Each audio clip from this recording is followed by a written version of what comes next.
Hi, this is Jackie, and today I'd like to share 3 tips for learning a second language that have nothing to do with moving abroad.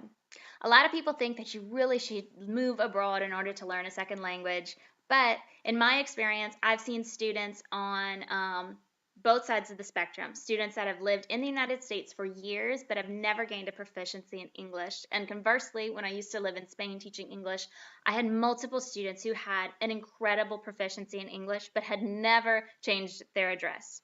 You don't need to change your zip code in order to learn another language. So, my first tip is, and this is very well established in the field, provide yourself with meaningful input. Make sure the input that you're receiving in your second language is meaningful to you. One of the ways that I do this is by subscribing to Facebook pages in Spanish. I subscribe to multiple pages that are related to news, so politics, culture. I subscribe to art museums and things like that I personally enjoy, and I read them in Spanish. That way, throughout the day, if I'm checking Facebook like 2 or 3 times a day, I can see it and kind of glance and read something in Spanish that's provided with an appropriate like photograph in order to really hone in and understand what's going on if there's ever a doubt in that vocabulary.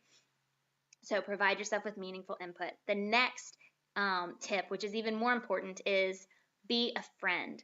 Find someone in the international community who speaks a language that you want to learn and befriend them. Introduce them to your culture. When I lived in Spain, I was embraced by an amazing Spanish woman named Paki. Hola, Paki. Te echo de menos, Paki. um, and because of her, I was able to understand Spanish culture and in turn help her learn English in a more proficient way. We helped each other. I got so much out of my time with her, and my experience with Spanish and her experience with English was with native speakers and embracing cultures through normal activities.